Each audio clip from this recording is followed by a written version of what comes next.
Repiten después de mí: amado Señor, danos todo lo que nos une a ti. Quítanos todo lo que nos separa de ti. Líbranos de nuestro egoísmo y entréganos enteramente a ti. Que nunca se haga nuestra voluntad, sino siempre hágase la tuya.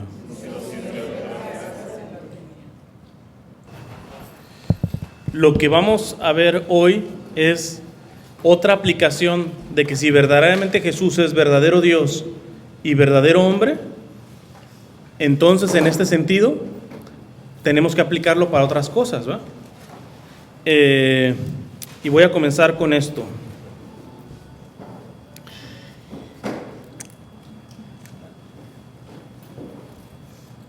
San Anselmo decía lo siguiente: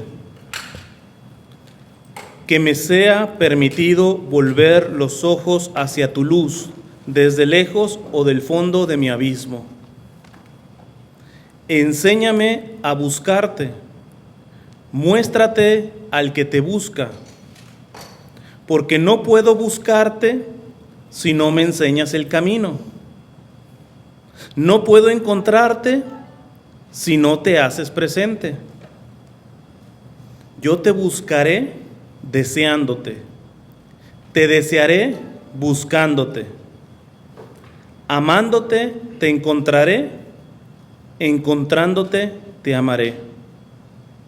No intento, Señor, penetrar tu profundidad, porque de ninguna manera puedo comparar con ella mi inteligencia, pero deseo comprender tu verdad, aunque sea imperfectamente, esa verdad que mi corazón cree y ama, porque no busco comprender para creer, sino que creo para llegar a comprender.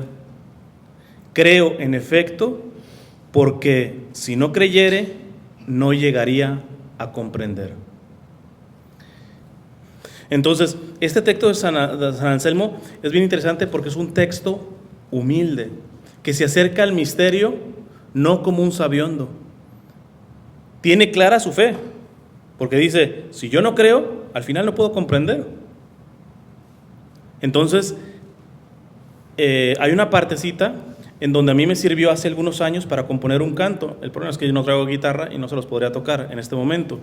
Pero esta charla, cuando la suba, puedo poner ahí el canto para que lo escuchen, ¿va? Es un canto que escribí inspirado en este texto de San Anselmo. Y me llamó la atención precisamente la parte en donde San Anselmo dice lo siguiente: yo te buscaré deseándote, te desearé buscándote, amándote te encontraré, encontrándote te amaré. Entonces, como estamos hablando de la presencia del Señor, cuando yo me encontré con este texto, reflexioné y dije: a ver, ¿en dónde está presente el Señor? De hecho, la canción que compuse se llama así: La presencia del amado. Y les leo tal cual el texto, ¿eh? Digo, no se las puedo cantar por lo mismo que digo que no traigo la guitarra, pero dice: Señor, te encuentro amándome en el silencio secreto, en la noche más amada de la oración. Me di cuenta, ¿dónde puedo encontrar a Dios? Jesús dice que cuando nos reunimos a orar, ahí está presente. Entonces, una forma de su presencia de Dios siempre va a ser la oración. Y sigo diciendo en el canto: Señor, mi dueño, te encuentro tan sencillo y pequeño, amándome al extremo en este pan, que fue lo que vimos ayer. Porque en la Eucaristía Él no solamente está, sino está sustancialmente.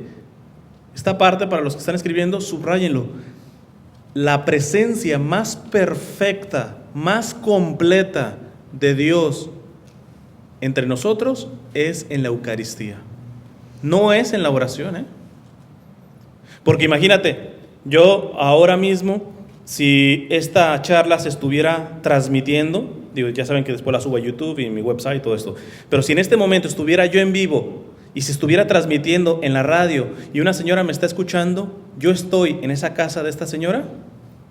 Sí, en cierto sentido. Pero ¿estoy sustancialmente? Es decir, ¿está mi persona con ella? No. En la oración es algo similar. Él realmente está presente cuando oramos, pero no le llega ni a los talones cuando está en la Eucaristía, porque en la Eucaristía está en cuerpo, sangre, alma y divinidad. No hay presencia más completa entre los hombres de Dios que en la Eucaristía. Sigo diciendo en el canto: Señor, mi dueño, te encuentro vivo y perfecto en la palabra, en el mensaje de tu amor. La pregunta es, cuando tú te acercas a la Sagrada Escritura, ¿en esa Sagrada Escritura se hace presente el Señor? Sí, porque es palabra viva. Esto daría para poderles dar todo un curso sobre el aspecto bíblico, pero les voy a mencionar ahorita algunas cuestiones sobre esto, pero la palabra de Dios es palabra viva. ¿Qué significa eso? Primero, que no caduca. O sea, hay santos que escribieron cosas hermosísimas, pero que fueron de hace 500, 1000 años atrás. No todo lo que escribieron aplica ya ahora. Entonces podemos sacar lo que todavía aplica para nosotros, pero hay otras cosas que ya no aplican. ¿Por qué? Porque están caducas por el tiempo. En su tiempo hicieron bien, pero ya no se pueden aplicar ahora aquí. La palabra de Dios no tiene ese hándicap. La palabra de Dios es siempre viva, siempre actual. No voy a exagerar, un pedacito de la Biblia, teniendo una verdadera disposición de adoración, porque yo adoro al Dios que me está hablando en esa Sagrada Escritura, ese pedacito me puede servir para toda la vida. Entonces, hay libros de santos, hay libros muy buenos y todo eso, pero aunque se oiga feo, es palabra muerta. La palabra de Dios, inclusive dice la Sagrada Escritura, que es como una espada que entra hasta el mero fondo. El problema es que a veces no lo dejamos entrar, pero si nos acercamos bien a la palabra de Dios, no te quepa duda que te encuentras con Jesús. Entonces, todo iba reflexionando sobre este texto de San Anselmo y yo decía, a ver, te buscaré, pero ¿en dónde lo encuentro? Ya, primero en la oración. En la Eucaristía también está su presencia y es la presencia más completa. Luego está en la Sagrada Escritura y sigo hablando en el canto. Señor, te encuentro hambriento y sediento, sufriendo en el más pobre que ignoro yo. ¿Dios está presente en el pobre, en el necesitado? Desde luego. Ahorita vamos a profundizar en cada una de las presencias, ¿eh? Desde luego. Y termino el canto. Mi Dios eterno, te encuentro vivo y presente en esta iglesia que es tu amada y que amo yo. ¿Dios está presente en la única iglesia que Él fundó, que es la Iglesia Católica? Sí. Sí. Entonces vamos a reflexionar a lo menos un poquitito, porque esto daría para mucho, un poquitito en estas otras presencias de nuestro Señor. No voy a ahondar mucho en la Eucaristía porque prácticamente ayer fue lo que les hablé, pero voy a agregar solamente algunas cositas que no les mencioné el día de ayer sobre la presencia, que nuevamente les repito, es la presencia más completa de Dios aquí entre nosotros, en la Eucaristía. Y la primera cosa que tengo que decir es, les había mencionado una frase de San Agustín que decía, quien comulga, nadie comulgue el cuerpo y la sangre del Señor si no es antes un adorador. Si tú no adoras la presencia del Señor, ¿para qué la recibes? Es hasta casi una falta de respeto por no rayar casi en pecado. Si tú no adoras esa carne sacramentada que está ahí presente, ¿para qué la recibes? Entonces, yo les puedo decir que quien no adora la presencia real de Jesús en la Eucaristía, tarde o temprano va a perder la fe. Mira, tráeme al ex católico que tú quieras. Si tú conoces a alguien que era católico y que ahorita está en otra iglesia protestante o se hizo ateo, lo que tú quieras, tráemelos. Cualquiera puede dar su razón. Me hicieron mala cara, no, me hablaron más bonito en la otra iglesia, sentí más bonito en aquella otra iglesia. Pueden tener muchos, diríamos, razones para haberse ido. Pero yo les aseguro que ninguno se salva de una cosa. Ninguno de ellos fue un adorador de Jesús Eucaristía. Porque es imposible dejar la iglesia adorando a Jesús Eucaristía. Es imposible, no se puede. Quien se va de la iglesia, podemos decir una cosa segurísimo, no fue adorador de Jesús en la Eucaristía. Alguien me dice, no sé, yo iba y hasta comulgaba, pues ahí podemos ver que tus comuniones, para ti, ellos a veces nos ofenden con un término muy agresivo, nos dicen tragahostias. Yo digo, los tragahostias fueron los escatólicos, que se acercaron a la comunión sin adorar el cuerpo del Señor. Pues tarde o temprano iban a perder la fe, ¿qué creerías? Si ellos no comulgaban el cuerpo del Señor, ellos nada más estaban de tragahostias. Eso que nos lo dicen para ofenderlos, eso les cabe a esos excatólicos. Porque es imposible que tú cambies, vamos a decir, un billete de $1 por 25 centavos. Lo que tú me quieras y me pongas, no, es que allá en la iglesia a la que me fui, todo eso, no andan tanto con chismes como acá. Listo. Pero lo importante es estar en un lugar donde no haya chismes. No, lo importante está, si estoy diciendo que quiero estar con Cristo, lo importante es estar donde Cristo está presente. Personas que por alguna razón no pueden comulgar, por ejemplo, las parejas que alguno está casado ya en la iglesia y están en unión, evidentemente no pueden comulgar.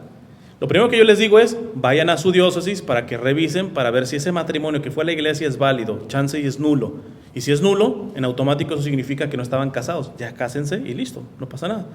Los que están en unión libre y no pueden comulgar porque no están casados, pero sí se pueden casar, yo les digo, ¿qué esperan? O sea, de lo que te estás perdiendo. Tú sí te puedes casar y no te has casado, pero vives como si estuvieras casado, tú sabes que no puedes comulgar, de lo que te estás perdiendo. Pero bueno, agarro a los que, les digo, si alguno de los dos está casado en la iglesia, algunos hasta se dan de víctima. Primero habría que decirles, a ver, el que está casado a la iglesia y que ahora está juntado con otra persona, ¿la iglesia te puso una pistola en ese matrimonio que tú accediste? Fue decisión tuya.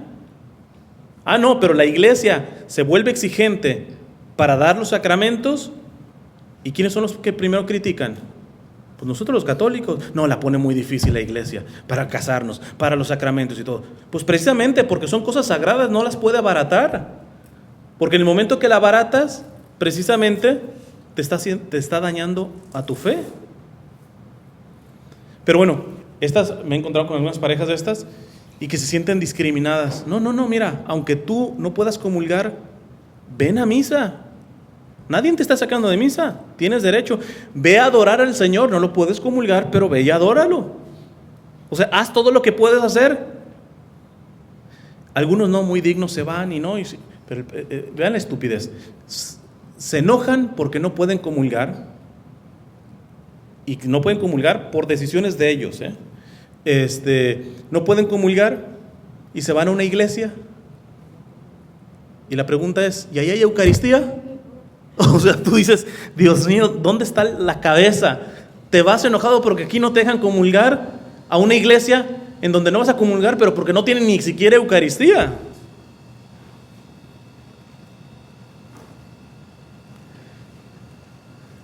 Que nos quede claro, quien no es un adorador, diría San Agustín, no comulgue. Pero además yo les agrego, si no eres un adorador, te firmo, tarde o temprano vas a perder tu fe católica. La vas a perder. Porque la fuente y culmen de la fe católica es la Eucaristía. No hay nada más grande que la presencia real en cuerpo, sangre, alma y divinidad de nuestro Señor. Nada. Nada más grande, no te digo ni aquí en Merced, ni en California, ni en Atwater, ni en el planeta y la creación entera. No hay nada en la creación entera más grande que la presencia real de Jesús en la Eucaristía. Y si tú no eres un adorador, te tengo que decir, estás firmando tu sentencia de muerte de tu fe. Porque tarde o que temprano, de mí te acuerdas, se te va a morir esa fe católica.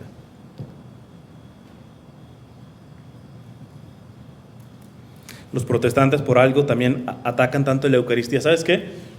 Por ejemplo, esto lo voy a subir, o no sé si hay aquí entre nosotros algún protestante, ¿eh?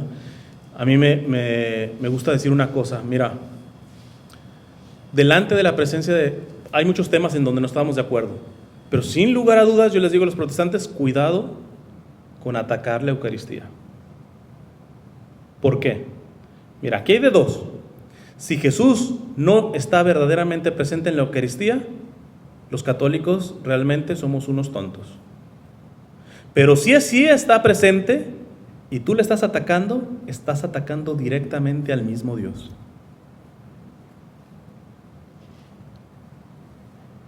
A mí, un protestante me empieza a atacar la Eucaristía, no tengo nada más que hablar con él. Punto. Hay que tener una dignidad de poner un freno. Y pedir porque no sabe lo que está atacando. Está atacando a su mismo Señor que dice amar. Entonces, esto con la Eucaristía, les hablé ayer mucho de la Eucaristía, la presencia de Jesús más importante entre nosotros es en la Eucaristía. Pero también, les acabo de decir, otra presencia es en el prójimo. Y en el prójimo pobre, más necesitado. Fíjate lo que dice el Catecismo de la Iglesia Católica en el numeral 1397. Esto lo digo sobre todo porque, bueno, yo evangelizo bastante en las redes sociales y me he encontrado tanto católico que sí, mucho la Eucaristía y mucho Dios y todo eso, pero que dicen que los pobres son pobres por flojes, que son unos anti-inmigrantes, que lo único que pueden pensar de un pandillero es que se refunda en la cárcel, nada más. Claro, no se trata de aplaudirle, lo que está mal, pero es un desprecio al pobre, un desprecio al migrante, un desprecio. Y estos católicos, bien adoradores de Jesús en la Eucaristía, bien sabiondos de su fe católica, no saben nada porque le están escupiendo al mismo Señor que también se hace presente en los más pobres. Fíjate lo que dice el mismo Catecismo de la Iglesia Católica, o sea, no es mi opinión. Dice en el 1397, la Eucaristía entraña un compromiso en favor de los pobres. Para recibir en la verdad el cuerpo y la sangre de Cristo, entregados por nosotros, debemos reconocer a Cristo en los más pobres. Lo repito. Para recibir en la verdad el cuerpo y la sangre de Cristo, entregados por nosotros, debemos reconocer a Cristo en los más pobres, sus hermanos. Y el mismo catecismo cita a San Juan Crisóstomo lo siguiente, y esto lo dice San Juan Crisóstomo, pero lo cita el catecismo. Dice San Juan Crisóstomo: ¿has gustado la sangre del Señor y no reconoces a tu hermano? Deshonras esta mesa, no juzgando digno de compartir tu alimento al que ha sido juzgado digno de participar en esta mesa. Dios te ha liberado de todos los pecados y te ha invitado a ella, y tú, aún así, ¿no te has hecho más misericordioso? San Juan Crisóstomo es de los que llamamos padres de la iglesia, es decir, los primeros obispos de los primeros siglos del cristianismo. Pero ya otros obispos, padres de la iglesia de los primeros siglos, decían, por ejemplo, regañaban a esos primeros católicos, los regañaban y les decían: a ver, explícame, cómo tu propio perro, lo dejas hasta acostarse en tu cama. A tu burro, después de venir a trabajar, hasta le lava las patas. Y tu hermano se está muriendo de frío afuera de tu casa. Hay católicos que yo conozco. Por ejemplo, yo conocí un sacerdote bastante antiinmigrante.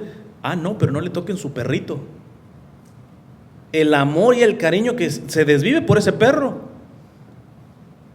Yo oro por él porque digo, ¿qué cuentas le va a dar al Señor cuando el Señor dice, estuve presente en tus hermanos migrantes y tú les dices una patada? No, pero a tu perro bien que lo querías, ¿verdad? Esto es grave. Y si no, entonces vámonos directamente al capítulo 25 del Evangelio de San Mateo, para que nos quede claro. Dice el Señor: cuando el Hijo del Hombre venga en su gloria, paro ahí. ¿Qué está diciendo? En su segunda venida, cuando venga a juzgarnos, en pocas palabras, lo que va a decir aquí es como el protocolo que vamos a ser juzgados en el juicio final.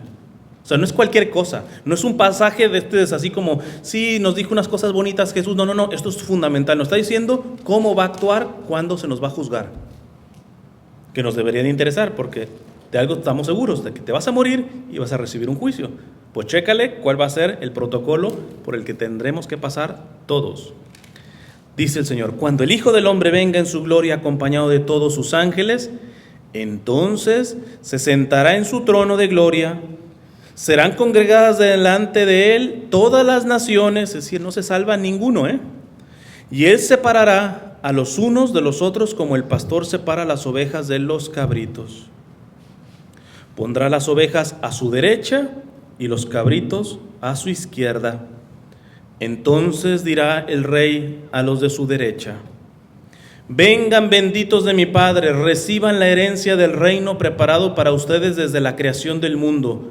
Porque tuve hambre y me dieron de comer, tuve sed y me dieron de beber, era forastero, migrante, y me acogieron, estaba desnudo y me vistieron, enfermo y me visitaron, en la cárcel y acudieron a mí.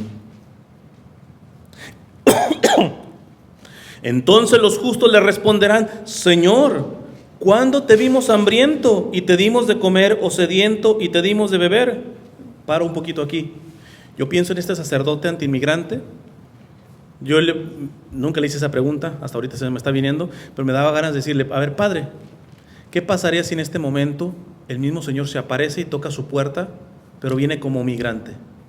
¿Usted qué le dice? No, usted no tiene papeles. Pero es tu Señor. No, vaya, a deportado. No, yo creo, porque es un sacerdote que me parece que se llama el Señor, nada más que pues cojea y feo de esta pata. Entonces, a ver, padrecito, si le toca la puerta el Señor y le dice: vengo como inmigrante, ¿me hospedas? ¿Qué creen que hubiera dicho? Pues sí. Pero aquí el problema está en que el Señor continuamente está teniendo estos tipos de gestos a través de nuestros hermanos necesitados, porque verdaderamente está ahí. Y vean, si no, dice: entonces los justos le responderán: Señor, ¿cuándo te vimos hambriento y te dimos de comer, o sediento y te dimos de beber? ¿Cuándo te vimos forastero y te acogimos, o desnudo y te vestimos? ¿Cuándo te vimos enfermo o en la cárcel y acudimos a ti? Y el rey les dirá: en verdad les digo que cuanto hicieron a uno de estos hermanos míos más pequeños, a mí me lo hicieron. Aquí viene lo más duro. Entonces dirá también a los de la izquierda: apártense de mí, malditos, al fuego eterno preparado para el diablo y sus ángeles. Porque tuve hambre y no me dieron de comer, tuve sed y no me dieron de beber. Gracias. Era forastero y no me acogieron. Estaba desnudo y no me vistieron. Enfermo y en la cárcel y no me visitaron.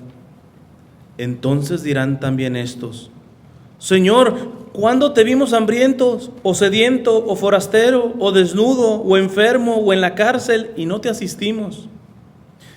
Y entonces Él le responderá: en verdad les digo que cuanto dejaron de hacer con uno de estos más pequeños, también conmigo dejaron de hacerlo. E irán estos a un castigo eterno y los justos a una vida eterna. No es juego. O sea, ya mínimo por conveniencia tendríamos que estar buscando la presencia del Señor en esto, porque en esto seremos juzgados. Alguien me dice, pero es que ¿cómo darle de comerle a uno que es un haragán, es un flojonazo? Te digo lo que la iglesia ha enseñado desde los primeros siglos. Los padres de la iglesia decían esto en los primeros siglos. Si el pobre es pobre por haragán, por flojo, si el pobre es, ellos decían, corregible, es decir, le tenemos que hacer una corrección, dice, hay que corregirlo. Pero si no hacen caso a nuestra corrección, mínimo no lo dejes morir de hambre.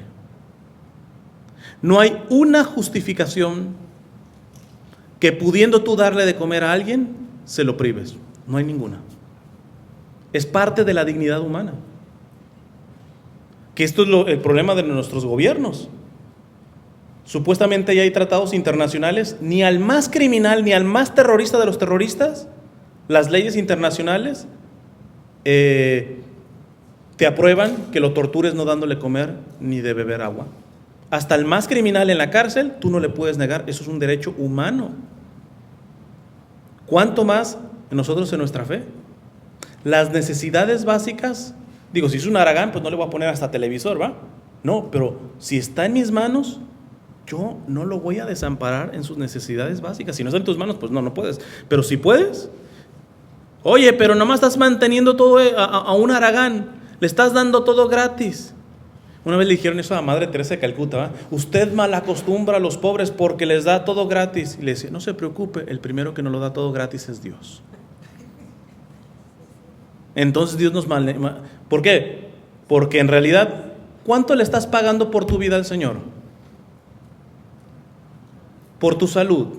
Porque tú puedes decir, no, mis bienes, como una vez unos universitarios me decían, no, pero es que, mira, yo me estoy matando estudiando medicina.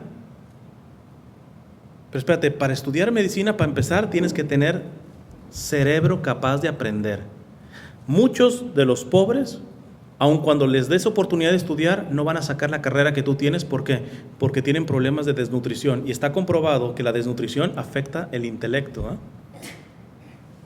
Tú, como tú quieras, tuviste la providencia de tener unos padres que con todas sus imperfecciones, Dios no te abandonó en la necesidad tan sencilla como para que estés nutrido y que tengas una capacidad intelectual para ahora sí, con tu esfuerzo, yo no te estoy quitando tu esfuerzo, pero que tú me vengas a decir que todo lo que tú tienes, tu dinero y todo eso es porque tú te esforzaste en estudiar. Para estudiar necesitabas vida, compadre. Para estudiar necesitabas un intelecto. ¿Quién te dio todo esto? ¿Quién ha sido el que te ha proveído de todo esto? Más aún te tendrían que temblar las piernas, porque dice la Sagrada Escritura que a quien mucho se le dio, mucho se le pedirá. A ti se te dio mucho, más vale que empieces a dar mucho, porque se te va a medir en ese sentido. No hay, esto aprendámoslo, no hay justificación para pudiendo, si no puedes otra cosa, pero pudiendo auxiliar al que no tiene ni las cosas más básicas, negárselas, se las estás negando al mismo Jesucristo. Típico, ¿ah? Se te acercan para pedirte una limosna y todo eso. El típico, ¿ah? No le doy porque lo va a gastar en droga. Decían los padres de la iglesia, también de los primeros siglos, dice, si te consta, listo.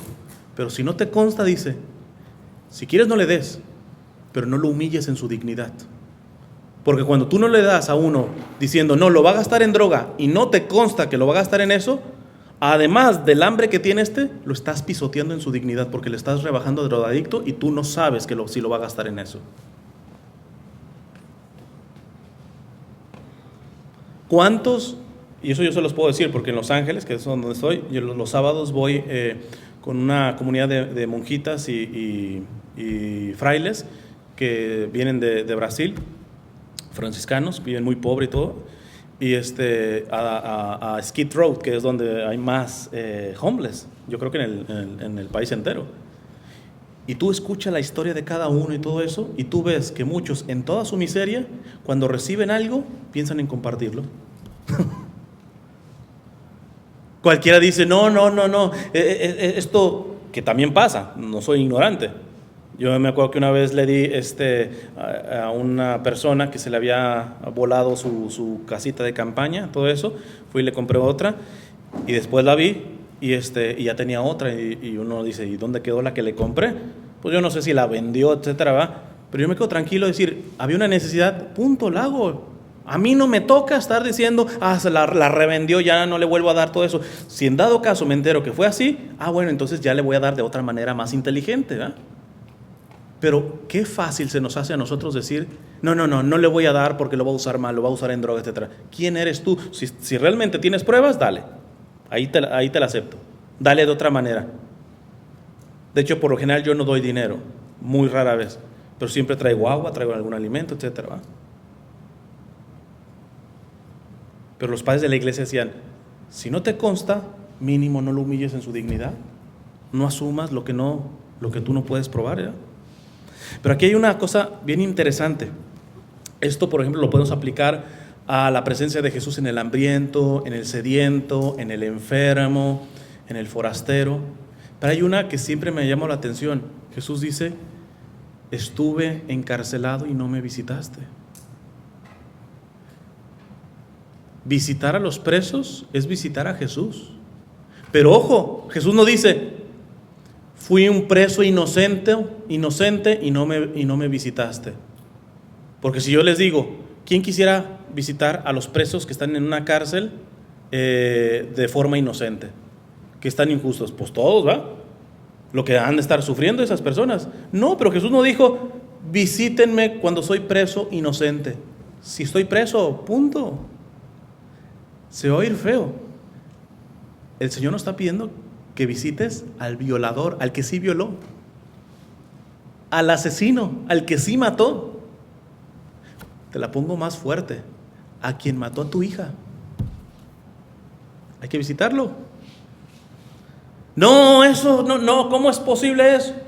Hace poquito di un retiro para matrimonios basado en una obra de teatro que escribió Juan Pablo II que se llama El taller del orfebre. Habla sobre el matrimonio. Y en la obra pone a una pareja que tiene muchos pleitos. El hombre que la ignora a la mujer y la mujer cada vez se siente más sola, entonces empieza a mendigar y se quiere ir con otros hombres y todo este tipo de cosas. Y sale un hombre que la centra y le dice, no, yo sé que estás sufriendo mucho por el desprecio de tu esposo y todo esto, pero ¿sabes qué? Prepárate porque el esposo, con mayúsculas, va a pasar. En las iglesias orientales a Jesús se le llama el esposo, honinfius, se dice en griego, ¿eh?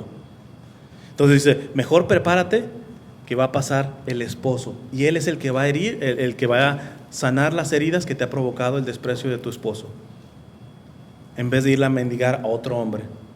Y la va ayudando. Pero en la obra, bien interesante, dice que cuando va pasando Jesús, adivinen qué, trae la cara de su esposo. Y entonces la mujer dice, no, ¿cómo es posible? Yo estaba dispuesta a abrazarme al esposo, es decir, a Jesús, pero ¿cómo es posible que Jesús venga con la cara de este hombre que me ha despreciado, etcétera, o sea, su esposo aquí en la tierra? ¿Aplica para esto de los presos? Pero aplica, ya la vas aplicando inclusive en los problemas de los matrimonios, que estás peleado con una hermana, etcétera. Aunque no nos guste, ahí está nuestro Señor. Digo, ver a nuestro Señor en tus amigotes, en tu comadre, etcétera, todo, pues cualquiera. Pero ver el rostro del Señor en las personas que te han hecho daño. Decía Santa Teresa del Niño Jesús, Santa Teresa de Lisieux, había una monja, ella era monja de clausura, y había una monja de estas pesadas, que son, iba a decir la palabrota, la voy a rebajar, friegaquedito, ¿eh? Los que son mexicanos saben que es otra palabra, ¿eh? Que esos que están friegue, pero aunque no te friegan así fuerte, etcétera, porque ellas muy santitas, etcétera, pero lo único que están haciendo es picarte y fregarte. Esta monja, por ejemplo, por una de las tantas que le hacía Santa Teresita, estaban lavando y en lavadero, y esta así como que no se daba cuenta y le pegaba fuerte a la ropa sucia para aventarle el agua sucia a Santa Teresita, entre varias cosas que le hacía. Y Santa Teresita siempre le sonreía, siempre. Alguien puede decir, ¿eso es hipocresía? No, no es hipocresía. Esto es ver al Señor en esa persona. Y en unos escritos que hace Santa Teresita, a una de sus hermanas le dice, madre querida, la otra vez esta hermana pasó y sí me preguntó, hermana Teresa, ¿me puede decir por qué siempre que me ve me sonríe? Y le dice a su hermana, y le respondí, siempre le sonrío porque me da mucho gusto siempre verla. Hipócrita, Santa Teresita, tú sabes, a ti misma te cae mal y todo eso. No, dice, le dije, porque siempre me da gusto verla, pero no le dije la segunda parte, la dije en silencio, a causa de Cristo que vive en ella. O sea, no era una hipócrita que le sonreía así, no, verdaderamente era una sonrisa honesta, pero no por ella, sino porque ella, con todo y lo pesada que es una bautizada, es una hija de Dios, y por lo tanto, ¿Jesús habita en ella? Sí. Ahí Santa Teresita da una clave. ¿Cómo yo puedo ver a Jesús, la presencia de Jesús en mi esposo, si es un patán y todo eso? Aquí la cuestión es preguntarnos, ¿Jesús está en el alma de tu esposo? Sí. Pues aunque no lo soportes, ahí está el Señor. Y si no puedes amar a tu esposo, empieza menos a amar a ese Jesús que está en el interior de tu esposo. Y Santa Teresita hizo tantos gestos por esta hermana, que esta hermana se enteró que Santa Teresita le caía gorda hasta que Santa Teresita se murió, y lo vieron en los escritos. Siempre creyó que era la favorita de Santa Teresita. O Santa Teresita no la toleraba tampoco, pues también lo pesada que era. Pero se dio cuenta de el amor tan fuerte que tenía Santa Teresita por su Señor, que gracias a eso pudo amar a esta hermana pesada que se va. Miren, les cuento una que vean hasta dónde llega el amor de Dios. Cuando tú amas al Señor, porque podemos ir, miren, en un congreso alabaré, y todos vemos en un congreso y no, que te amo Señor y todo eso. No, compadre, vamos a ver a la vida real. Si tanto piropo al Señor, lo pones en práctica. Esta hermana, ella era monja de clausura. Las monjas de clausura, las carmelitas descalzas, tienen mucha vida de silencio, la mayoría de su tiempo es en silencio. Y estaban en la oración, y esta monja pesada hacía siempre un ruidito con el rosario. Para aquellos que son adoradores del Señor y que van a capillas de adoración perpetua y que se respeta el silencio, nada te pone los nervios de punta que encontrar una persona que está allá adentro y está ya le dan decir, no, pues ya rece bien, o sea, no respetan el silencio. Pero bueno, Santa Teresita, que sí es santa, pues le estaba poniendo los nervios, ¿va?, de punta. Y entonces ella, vamos a decirlo así, dijo, ¿cuáles son mis opciones? Aquí mi opción es amar al Señor, pero bueno, si le digo, cállese, ¿ahí estoy amando al Señor? No, porque esa no es la forma. ¿Qué tal si le digo, hermana, puede dejar de hacer ruido con su rosario, así muy caritativa? ¿Ahí ella estaría amando a Jesús? Sí, porque lo hizo con caridad. Pero Santa Teresita, ella siempre se preguntaba, ¿habría una forma de amarlo de manera más perfecta a nuestro Señor? Y entonces dijo que en ese momento mejor se concentró en el ruidito y pensó que era un concierto que Jesús le mandaba. Y como todo lo de Jesús para ella es algo bonito, le dejó de molestar.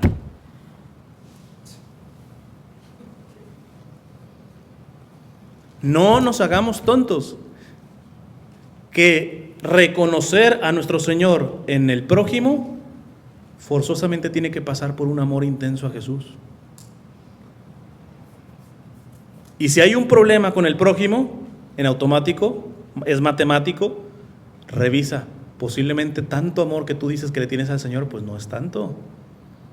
No te engañes, no es tanto. Última cosa con esto de los presos. Hay una santa que quiero mucho, Santa María Goretti. Es una adolescente, mártir.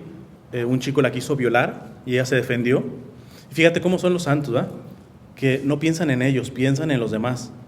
Cuando este chico la quería violar a Santa María Goretti le decía que no, pero no porque, ay, no, me vas a hacer daño, etcétera. Ella cuidaba evidentemente de su pureza, pero le decía, no, Alessandro, porque te vas a condenar. Lo que más le preocupaba a Santa María Goretti es de que, hijo, si yo dejo que hagas esto conmigo, peor tantito, si me llegas a matar y tú te mueres así, te vas al infierno. Ella preocupada por la salvación de quien fue su criminal, la terminó acuchillando y la matando.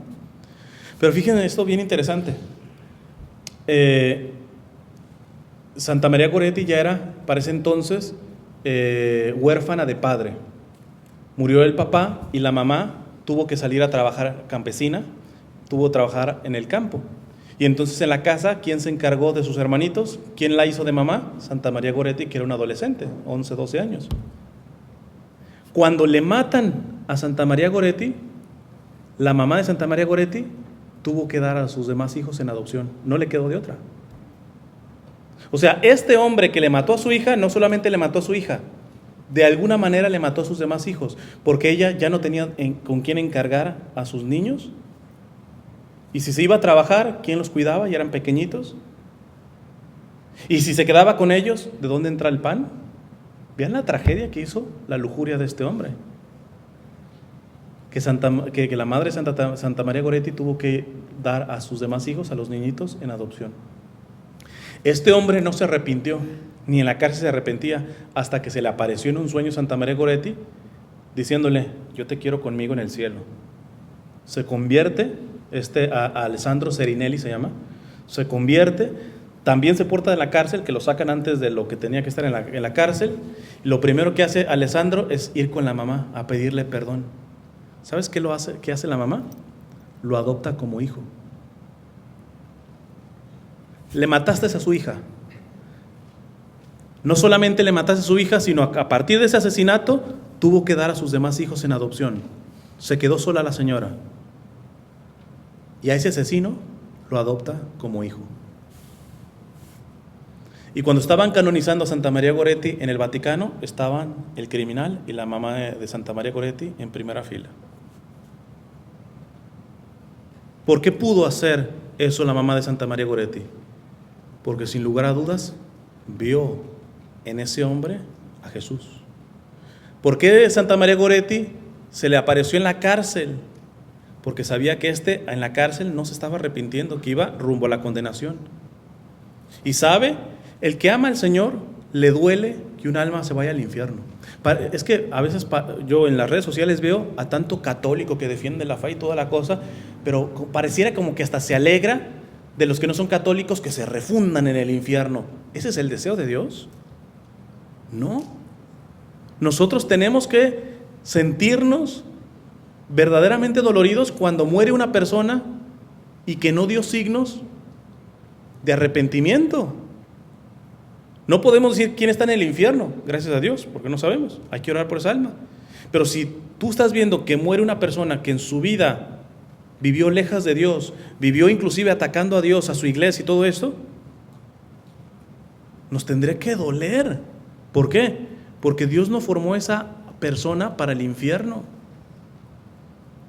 Cada persona que se condena en el infierno es un dolor profundo en el corazón del Señor. Y yo te pregunto, tú dices que amas mucho al Señor y no te preocupas de ese dolor del Señor, de ver que algunos de sus hijos se están condenando. Ayer hablamos de la Eucaristía. Cuando vas a la Eucaristía, ¿qué haces? Una pedidera. ¿Quién va a la Eucaristía a decirle, Señor, vengo aquí a consolarte, no solamente por mis pecados, sino los pecados de otros que ni siquiera se arrepienten? Yo mismo me arrepiento y voy a la confesión, pero otros no, y esos son dolores en tu corazón.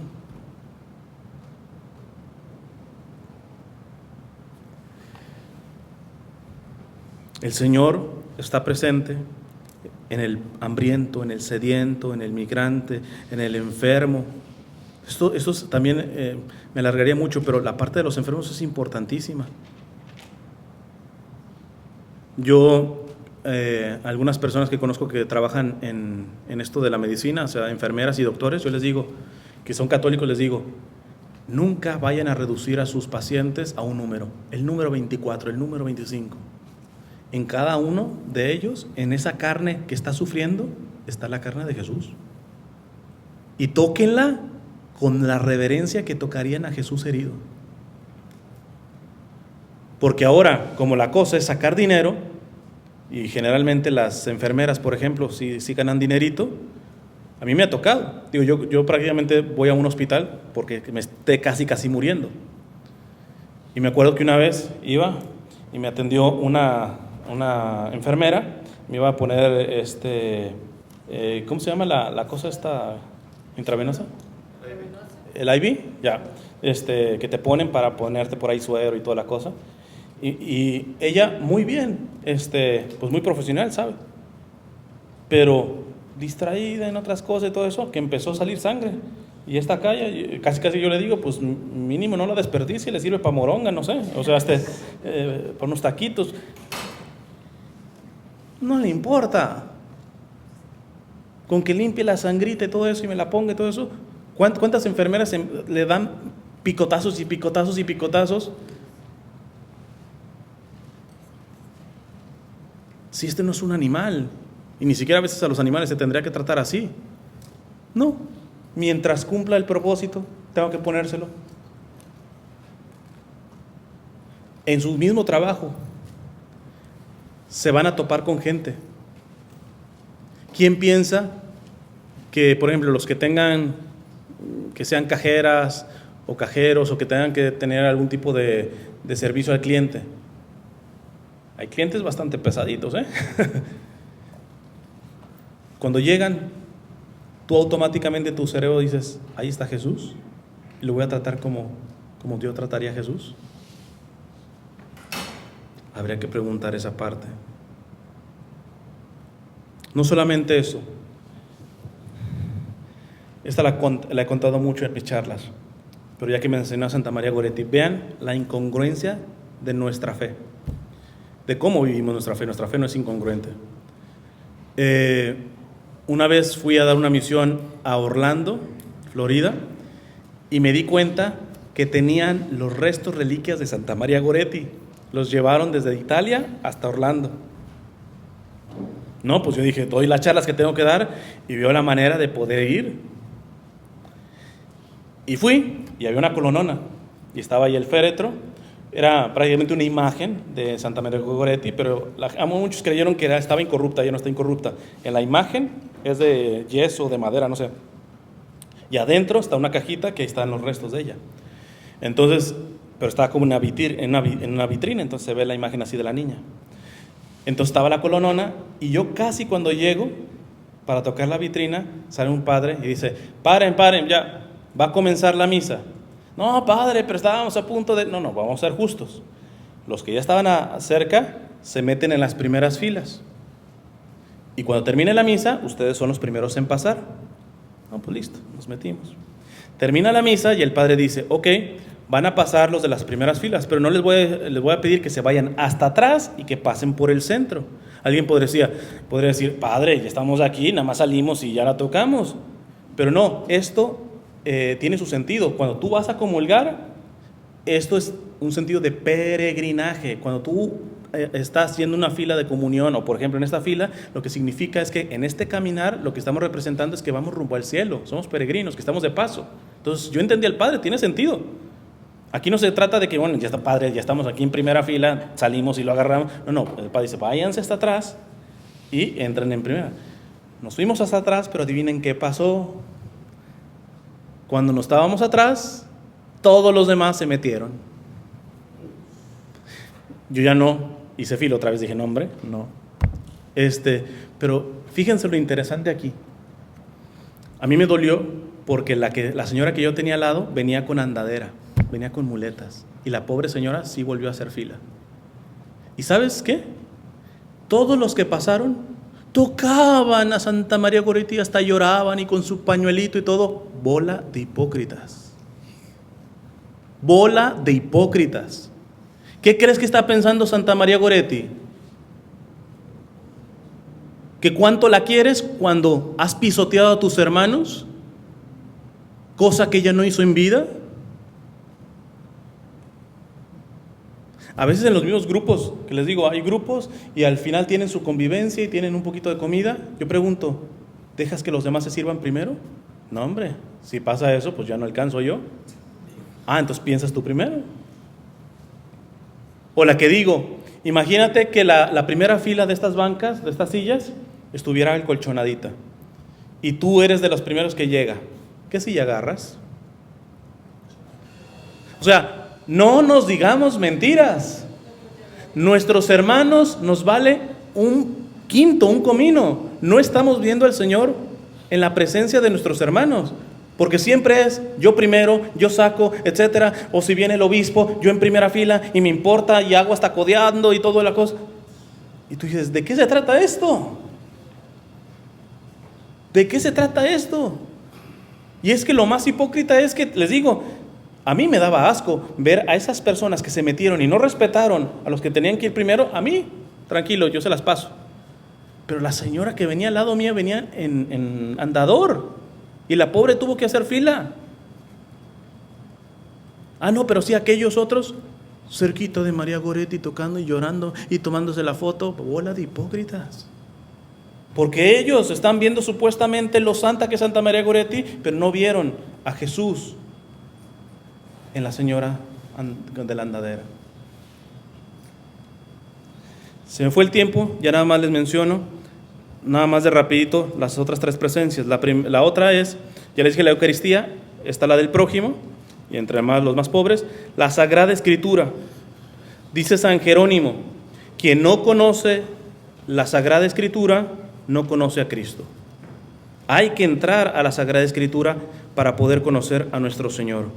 Yo nomás les voy a dar 2 consejos para poder, a lo menos, dar los primeros pasos y poder toparte con la presencia de Jesús en la Sagrada Escritura. La primera es, ten Biblia. ¿Cómo vas a encontrarte en Jesús en su palabra si ni Biblia tienes?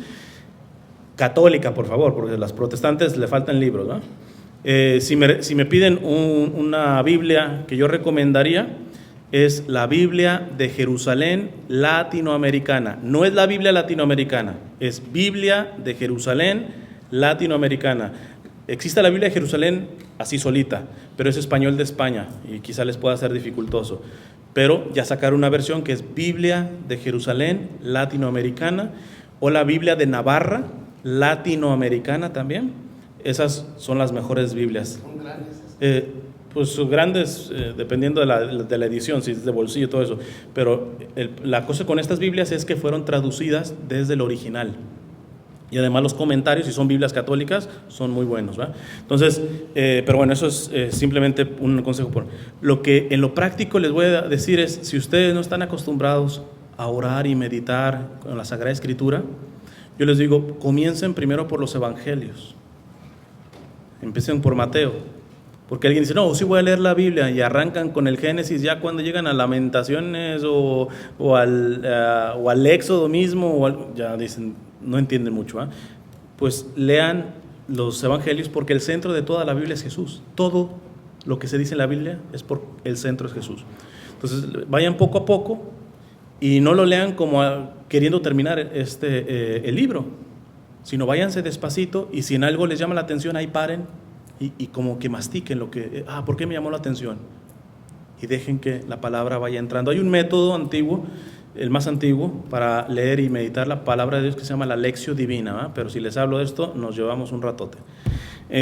Lo único que yo les voy a decir es, si no estás acostumbrado, yo te recomiendo que el pedacito de Biblia que leas todos los días sea antes de dormir. También no les voy a explicar, porque me alargaría mucho. Si supiéramos lo que pasa en nuestro cerebro a la hora de estar dormidos, protegeríamos más nuestro sueño. Hay gente que se va a dormir con un perfil de Facebook en su cabeza, o con el juego de fútbol. Protejan su sueño. Lo último que tiene que entrar en su cabeza antes de cerrar los ojos y dormirse, que sea palabra de Dios, ¿no?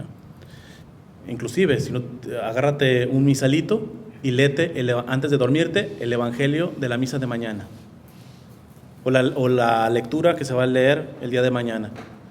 Van a ver cómo, acercándose, realmente vas a estar en la presencia del Señor con su palabra. La oración, pues en la oración yo les puedo decir quizá un poco de lo de que les dije ayer. Ya con que te des unos minutitos, decir, estos minutos no son para hacer otra cosa más que estar con mi Señor. Si está con el Santísimo, mucho mejor.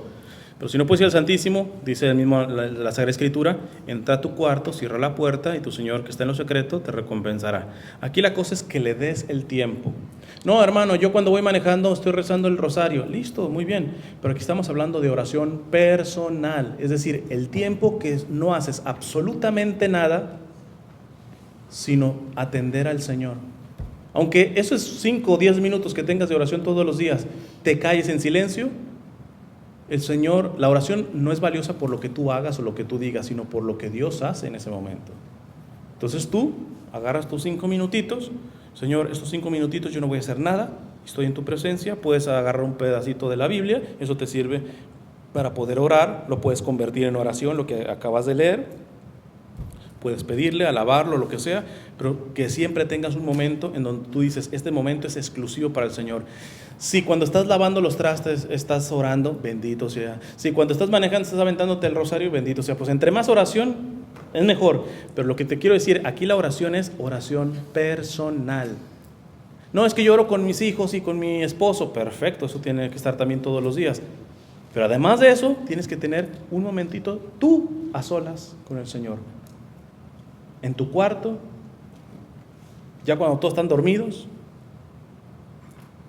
cómprate un buen crucifijo y delante de él ten tu momento de oración, o ya no se diga, ve a una capilla del Santísimo que está abierta 24 horas y ten tu ratito de oración. Aquí lo importante que yo les voy a decir es, con la oración, primero comiencen a ser fieles, aunque sean un minutito de oración, pero que no les falte. Ya después el Señor los va a ir madurando en el tipo de oración. Y lo último, la iglesia. Dios se hace presente en su iglesia. Y aquí hay que decir, si algo atacan los protestantes, precisamente la iglesia. La iglesia hizo esto, la iglesia hace esto, mira los padres estos que acusaron de abusadores, y mira esto, y mira todo esto. Yo les digo, apréndanse esta, no tanto para que se las echen en cara a los protestantes, sobre todo excatólicos, sino para que la vivamos. Yo les digo, ¿Dios corrige a su iglesia? Sí. Cuando la iglesia va mal, el Señor siempre la ha corregido, pero nunca la ha corregido con cobardes que avientan piedras desde la casa de enfrente. Siempre, ¿sabes cómo ha corregido Dios a su iglesia? Con santos.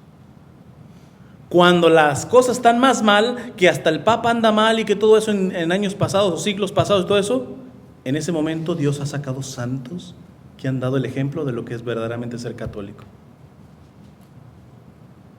La iglesia, Dios no la limpia, no la corrige con bravucones que se avientan pedradas y todo eso, pero desde la banqueta de enfrente. No, pues así cualquiera. La iglesia católica es esto. Yo fui católico, entonces, a ver, compadre, ¿y cuando estabas adentro, eras un santo tú? Porque Dios nada más limpia su iglesia con santos. Entonces, si usted se fue, listo, váyase, pero no sea un hocicón y no esté atacando a la iglesia católica, porque cuando usted estuvo aquí, usted no fue lo suficientemente santo para limpiarla. Dios no corrige a su iglesia con cobardones que avientan piedras desde la iglesia de enfrente, sino con santos que saben que las cosas están mal, pero que empiezan a limpiar, empezando por ellos. Una vez se le acercaron a Madre Teresa de Calcuta y le dijeron, usted, madre, ¿qué es lo que cambiaría en la iglesia católica? Respuesta de Madre Teresa de Calcuta, lo primero que yo cambiaría de la iglesia católica es a mí misma.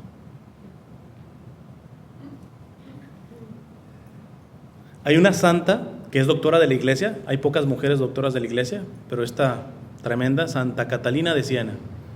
En Santa Catalina de Siena le tocó un tiempo en donde había 2 papas, evidentemente uno falso. Y ella, en sus escritos, que dictaba, porque ella no sabe ni siquiera leer ni escribir, ella en algunos hasta regaña al Papa y le dice: no, usted, las cosas tienen que ser así, Santo Padre. No le aplaude ni siquiera al Papa lo malo, le dice: aquí está mal. Pero ojo, hoy se ha levantado un montón de gente católica, y sobre todo en las redes sociales, que se están trague y trague al Papa Francisco, que no es el verdadero Papa, y que ya está haciendo esto el Papa Francisco y todo eso, y nuestros católicos se están tragando eso, porque viene de otros católicos, que de católicos tienen ya 0. ¿Por qué? Estos otros dicen: pero Santa Catalina de Siena también corrigió al Papa y no le aprobó las cosas al Papa. Sí, pero ¿sabes qué? Santa Catalina de Siena decía que todo lo malo de la iglesia pasaba por sus propios pecados. Corregía al Papa, pero le decía: las cosas andan mal en la iglesia por mis pecados. Ella era la primera que se decía responsable. Vean si verdaderamente los críticos del Papa Francisco son así. No, ellos presumen de santos y de puros y de ortodoxos y de perfectos en doctrina y todo eso. No los vas a ver reconociendo que los daños y las cosas malas en la iglesia es producto de mis pecados. No vas a ver esa actitud. Son unos burdos fariseos, literalmente como el fariseo, como la parábola del publicano y el fariseo. El fariseo viene alzadito: Señor, te doy gracias porque yo no soy un publicano como este, ¿va? Yo ayuno, yo todo esto, todo eso. Y el publicano: Señor, ten misericordia de mí. Y dice en la Sagrada Escritura el Señor: ¿quién salió justificado delante de Dios? El publicano. Cuidado con meterse con este tipo de católicos que presumen, y sí, hablan cosas correctísimas de doctrina y todo eso, pero les falta la humildad de Santa Catalina de Siena. Y solamente se queda: no, yo sí, como Santa Catalina de Siena también le digo las cosas al Papa. Sí, pero Santa Catalina de Siena, ella decía que la culpa de todas las cosas las tenía ella por sus propios pecados. Tenía la humildad de decir: son mis pecados los que tienen así la iglesia. Cosa que no ves en este tipo de gente, ¿va? Última cosa sobre la iglesia, porque me hicieron esa pregunta, ya no sé si fue ayer o antier. Es una de las cosas más bellas en el misterio de la comunión de los santos, que es: Jesús es la cabeza y todos somos un cuerpo. Jesús está presente en su iglesia, pero en su iglesia completa. ¿A qué me refiero? La iglesia católica tiene 3 dimensiones: iglesia triunfante, iglesia purgante e iglesia militante. Triunfante, ¿quiénes son? Los que están en el cielo. No solamente los santos canonizados, sino si tu abuelo está en el cielo, aunque no esté canonizado, no le envidia nada a San Francisco de Asís, es santo tu abuelo. Por eso tenemos un día de todos los santos en noviembre. Porque tú crees que solamente están en el cielo los que la iglesia ha canonizado. No, hay mucha gente ahí y por lo tanto si están en el cielo son santos, pero ellos siguen siendo iglesia. Y ese es el gran privilegio de lo que se pierden los protestantes, porque esos son nuestros hermanos. Ellos pueden interceder por nosotros porque siguen siendo iglesia católica en el cielo, nada más que son iglesia triunfante, la iglesia triunfante del cielo. Un católico nunca se tendría que sentir solo, aun cuando en su propia iglesia, en su propio grupo la calumnien, hablen mal de ella y sienta que en su iglesia no la entienden. Tiene que decir: bueno, pero al menos mis hermanitos en el cielo sí están conmigo. Un católico no tiene razón para sentirse solo en esta batalla, porque la iglesia triunfante está ahí siempre con nosotros. La iglesia purgante, los que están en el purgatorio. El purgatorio no es un lugar intermedio como nos calumnian los protestantes. Los que están en el purgatorio están salvados. Simplemente que están purgando, purificando, no el pecado, sino las consecuencias del pecado. Ya no les puedo explicar esto porque me alargaría mucho. Pero los del purgatorio son iglesia también. ¿Y sabes qué? A esos los tenemos que ayudar nosotros. Bendito Dios que ni el Papa puede decir quién está en el infierno. El Papa puede decir quién está en el cielo. Cuando dice eso, lo está canonizando. Eso es una canonización. Decir, Madre Teresa de Calcuta está canonizada, ¿sí? ¿Qué está diciendo el Papa? Que está en plena seguridad de que está en el cielo. Pero no puede decir quién está en el infierno. Entonces, ¿a qué voy con esto? Hay que orar por los difuntos. Se nos ha olvidado eso. A veces uno va a los velorios, yo sé que es con buena intención, pero está equivocado. Vas con la señora que se le murió el niño o el esposo, etcétera, el familiar del difuntito. Vas y le vas a dar el pésame y le vas a abrazar, y algunos avientan este tipo de consolaciones. No se preocupe, ya su hijo está en el cielo, ya su esposo está en el cielo. ¿Te consta? Pues ¿qué le decimos? No, es que tú no puedes decir eso. Pero entonces, ¿cómo la consolamos? Hay otras palabras. Tú le puedes decir, lo siento mucho su pérdida, voy a estar, hasta le da la idea, voy a estar orando por el alma de su hijo, voy a estar orando por el alma de su esposo. Pero ¿de dónde vienes tú a decirle a una persona, no se preocupe, ya está en el cielo? ¿Y si no está? Si está en el infierno, nadie la saca. Pero si está en el purgatorio, a ver quién se preocupa por esa alma. Yo siempre les digo, cuando me vaya a morir, no, Cristian está en el cielo. No, por favor, mínimo háganme en el purgatorio para que recen por mí. Porque esta iglesia del purgatorio necesita de nuestra oración. ¿Y saben cuál es lo más grande que le podemos dar a nuestros hermanos católicos en el purgatorio? La Santa Misa. Lo mejor que se puede hacer es ofrecer misas por nuestros hermanos difuntos. Y la iglesia última, la iglesia militante, viene de militar, que está todavía en la friega, ¿va? ¿Quiénes son? Pues nosotros. Nosotros somos iglesia militante. Pero si se fijan, somos un cuerpo y tenemos que agradecer que en ese cuerpo Dios se hace presente. Yo en el pasado en mi adolescencia estuve en el seminario. Yo ahorita soy un misionero laico nada más. De hecho ya mis compañeros, sí, los que terminaron son ya sacerdotes. Pero un compañero lo trataron muy mal en el seminario, de manera injusta realmente. Y se tuvo que ir a otro seminario. Y ese otro seminario, después le mandaron chismes a otro seminario, por fin que no lo querían ordenar. Y él se sintió tan dolido que lo hayan tratado así, que se fue a una iglesia que se llaman los veterocatólicos, que parece toda iglesia católica, pero no son católicos, están excomulgados. Y yo hablé con él y le dije, mira, yo comprendo, a mí también las autoridades de la iglesia me han tratado muchas veces mal, en parroquias, en diócesis, etcétera, que uno nada más por prudencia no habla. Pero yo he visto la basura que hay al interior de la iglesia en su jerarquía, y yo la he sufrido. Pero ¿sabes qué? Ni remotamente se me pasa en la cabeza dejar la iglesia católica. Porque tú ahora sí eres sacerdote, pero un sacerdote excomulgado. Es preferible no ser nada dentro de la iglesia católica a ser sacerdote en una iglesia que no es la católica. Le tuve que hablar fuerte a mi amigo. Así yo les digo, por muchas debilidades y fragilidades que vean en la iglesia, no cometan la estupidez de dejar la única iglesia fundada por Cristo, que es la iglesia católica. ¿Que hay algo mal? Comienza a revisar si el mal no viene por ti. Pero católico hasta la muerte. Cierren sus ojos, vamos a hacer una oración y los últimos minutitos por si hay alguna pregunta.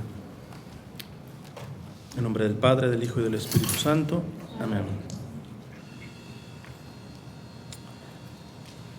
Señor, te damos gracias por tu presencia real en la Eucaristía.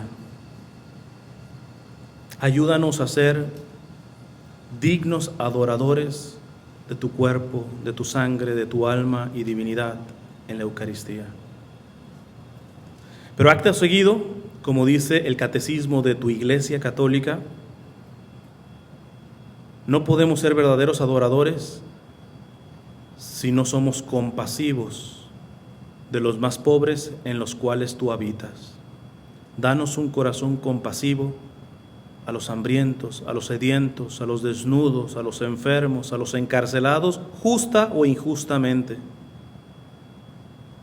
Danos la capacidad de verte y de amarte en cada uno de nuestro prójimo.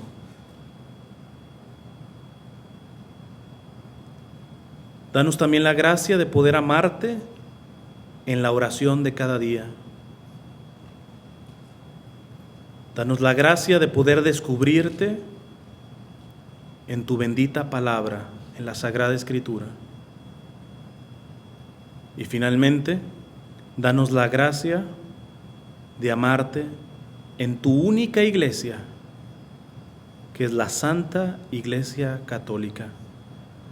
Te pedimos muy en especial por el Santo Padre, por nuestro Papa Francisco. Es mucho el peso que lleva sobre sus hombros. Te pedimos por él.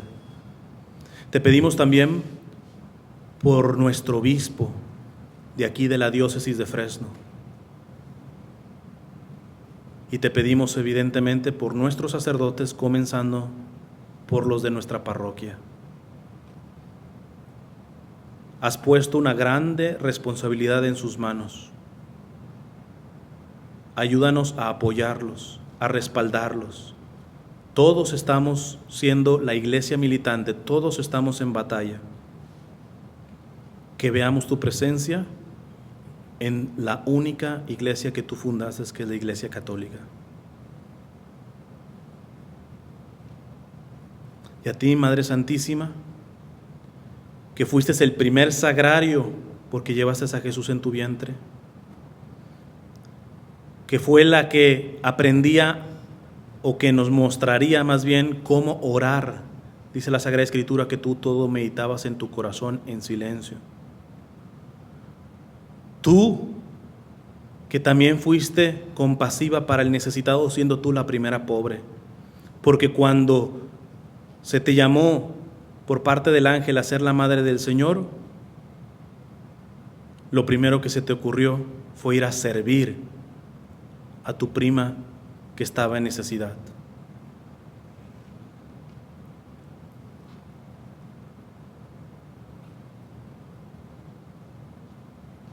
Ayúdanos, Madre Santísima, y por eso te decimos: Dulce Madre, no te alejes, tu vista de nosotros no apartes, ven con nosotros a todas partes y solo nunca nos dejes, ya que nos proteges tanto como verdadera Madre.